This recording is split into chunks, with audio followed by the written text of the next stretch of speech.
समाचार રાજકોટથી ગોપાલ નમકીનની ફેક્ટરીમાં લાગી છે ભીષણ આગ। આગમાં લાખો રૂપિયાનો સામાન બળીને ખાખ થઈ ગયો છે। ફાયર ફાઇટરની ટીમ દ્વારા આગ બુઝાવવાની કામગીરી ચાલી રહી છે। મેટોડા ખાતે આવેલી છે ગોપાલ નમકીન ફેક્ટરી। તો મેટોડામાં આવેલી કંપનીમાં ભીષણ આગ લાગવાની ઘટના સામે આવી છે। આગ પર કાબુ મેળવવા ફાયરની ટીમ ઘટના સ્થળે। હાર્દિક જોડા છે ફોન લાઈન પર વધુ માહિતી આપવા માટે। હાર્દિક, શું અપડેટ? જી લુબના રાજકોટ નજીક આવેલા મેટોડા જેડીસીમાં અત્યારે ભીષણ આગનો બનાવ બન્યો છે। ફૂડ ફેક્ટરી છે તેમાં ભીષણ આગ લાગી છે। ગોપાલ નમકીન નામની આ ફેક્ટરીમાં આજે બપોરના સમયે અચાનક આગ ભભૂકી ઉઠી હતી અને આ આગના કારણે જે છે લાખો રૂપિયાનો સામાન બળીને ખાખ થઈ ગયો હતો। ખાસ કરીને જે રીતના વાત કરવામાં આવે તો બપોરના સમયે અચાનક આગ લાગી હતી અને આગ લાગી હતી એ સમયે અફરાતફરીનો પણ માહોલ જે જોવા મળ્યો હતો। મેટોડા જે ફાયર સ્ટેશન છે ત્યાં રહેલા તમામ ફાયર બ્રિગેડોની મદદ લેવામાં આવી રહી છે। આ ઉપરાંત રાજકોટથી પણ કેટલાક ફાયર ફાઇટરોને બોલાવવામાં આવી રહ્યા છે। આગ બુઝાવવાની કામગીરી જે છે હાથ ધરવામાં આવી રહી છે, પરંતુ આજ મોડી રાત સુધી આગ કાબુમાં આવે તેવી પણ શક્યતા નથી। જો કે અત્યારે રાહતની બાબત એ છે કે હજુ સુધી કોઈ જાનહાનિના સમાચાર નથી। બિલકુલ હાર્દિક, ખૂબ જ ભીષણ આગ છે, કેટલું નુકસાન થયું છે? ચોક્કસથી લાખો રૂપિયાનું નુકસાન કહી શકાય। મેટોડા ખાતે આવેલી આ જે ફૂડ ફેક્ટરી છે ગોપાલ નમકીન, તેમાં જે છે અત્યારે આ ભીષણ આગ લાગી છે। આગ લાગવાનું કારણ હજુ સુધી ચોક્કસથી જાણી નથી શકાયું, પરંતુ આગ લાગ્યા બાદ સ્થાનિકોમાં પણ કંઈક અફરાતફરી છે। આગ એટલી વિકરાળ છે કે 2 કિલોમીટર દૂરથી પણ તેમના ધુવાળા છે તે જોઈ શકાય છે। આગમાં જે છે એક લાખો રૂપિયાનો જે વસ્તુ સામાન છે તે બળીને ખાખ થઈ ગયો હોય તેવું અત્યારે સામે આવી રહ્યું છે। જો કે આગ લાગવાનું કારણ શું હોઈ શકે છે તે બાબતે પણ જે છે આપણે અધિકારીઓ પાસેથી જાણવાનો પ્રયાસ કરીશું, પરંતુ હાલની પરિસ્થિતિ પ્રમાણે રાજકોટ ખાતેથી પણ ફાયર બ્રિગેડની ટીમોને બોલાવવામાં આવી રહી છે। ઉપરાંત મેટોડા ખાતે રહેલી જે ફાયરની ટીમો છે તેમના દ્વારા પણ આગ બુઝાવવાનો પ્રયાસ। જી બિલકુલ હાર્દિક, આભાર સમગ્ર માહિતી બદલ।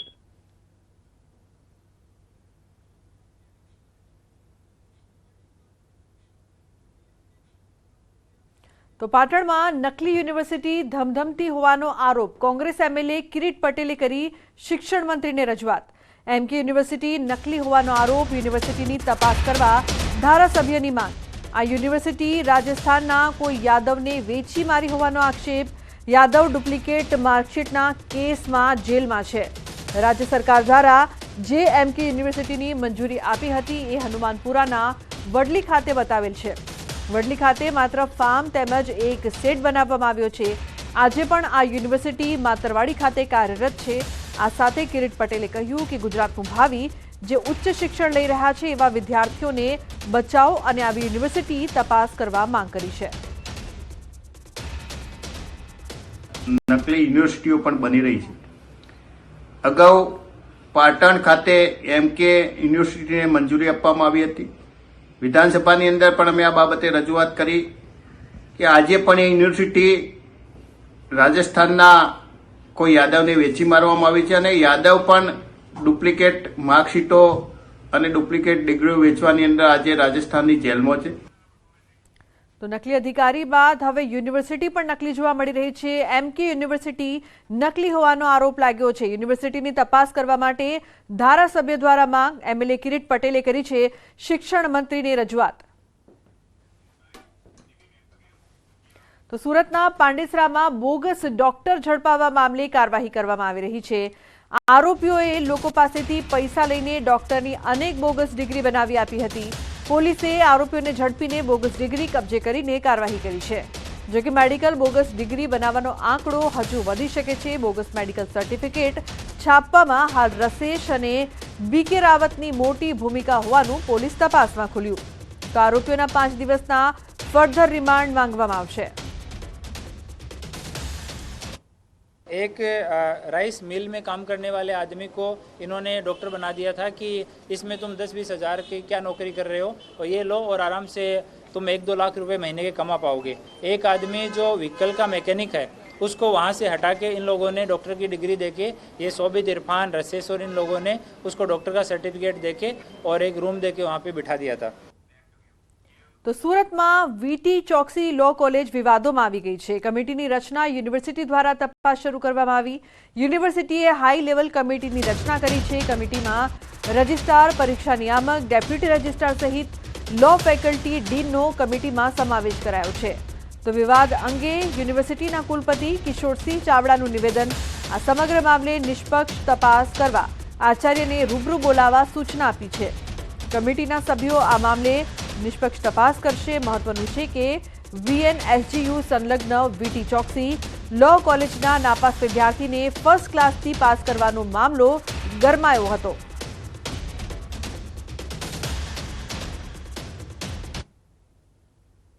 એવી હાઈ પાવર લેવલ કમિટી બનાવી છે અને તેમાં સદર સંસ્થાના આચાર્યશ્રી એ આ અંગેના તમામ ઓરિજિનલ પુરાવાઓ જે છે કે પરીક્ષકે જે કયા પ્રકારની રજૂઆત કરી છે, ઓવરરાઇટ થયું તો કયા કારણોસર થયું છે, આ તમામ બાબતો એ અમારી હાઈ પાવર લેવલ કમિટી નક્કી કરશે અને એને આધારે આગળની કાર્યવાહી કરવામાં આવશે.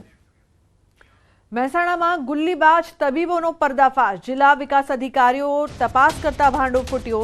નંદાસણ પ્રાથમિક આરોગ્ય કેન્દ્રમાં સ્ટાફ ગેરહાજર. અધિક્ષક, ટેકનિશિયન, સુપ્રિન્ટેન્ડન્ટ અને ફિઝિયોથેરાપિસ્ટ જ ન દેખાયા.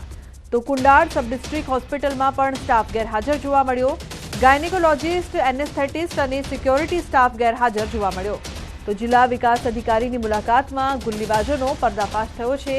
સ્ટાફને આરોગ્ય અધિકારી નોટિસો ફટકારશે. તો કુંડાળ સિવિલ સ્ટાફને મહેસાણા સિવિલ સર્જન નોટિસો ફટકારીને ખુલાસા માંગવામાં આવશે. સુરતના ઉધનામાં છેડતીનો આરોપી સકંજામાં આવ્યો છે. પોલીસે એક આરોપીની ધરપકડ કરી છે. ઊન વિસ્તારમાંથી ઝડપાયો આરોપી વિધર્મી હોવાનો ખુલાસો.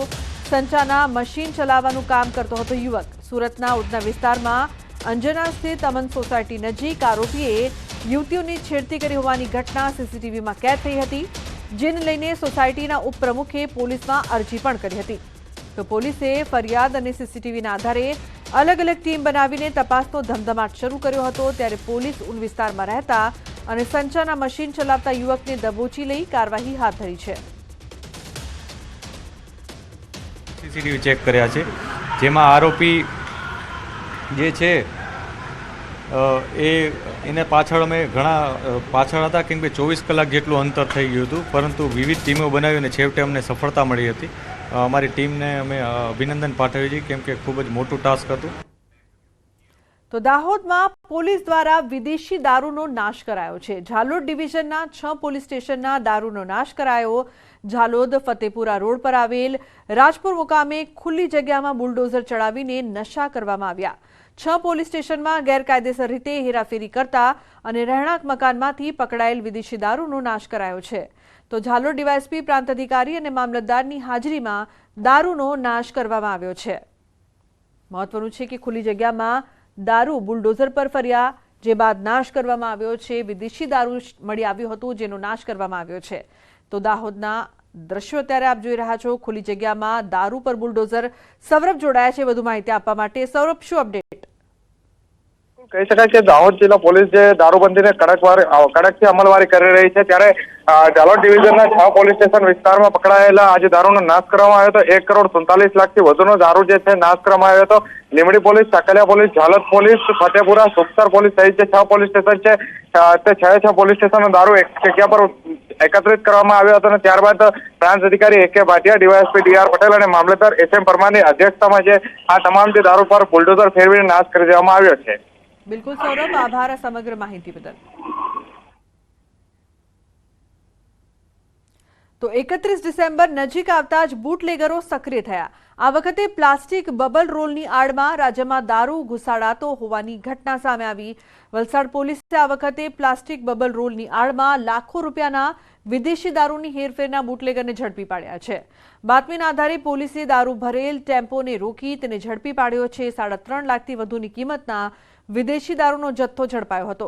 આથી પોલીસે આ પ્લાસ્ટિક બબલ રોલ અને ટેમ્પા સહિત 14 લાખથી વધુનો મુદ્દામાલ કબજે કર્યો. તેમજ એક વ્યક્તિની ધરપકડ કરી અન્ય એકને વોન્ટેડ જાહેર કર્યો છે. આ દારૂ દમણથી અંકલેશ્વર તરફ લઈ જવાતો હોવાનું સામે આવ્યું છે.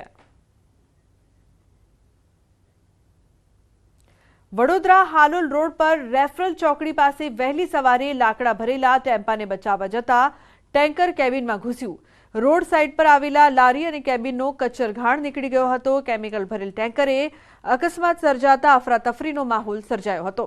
ઘટનામાં ટેન્કર ચાલકને નાની મોટી ઇજાઓ પહોંચતા સારવાર અર્થે ખસેડાયો હતો. જો રેફરલ ચોકડી પર મુસાફરો વધુ સંખ્યામાં હોત તો મોટી દુર્ઘટના સર્જાઈ હોત.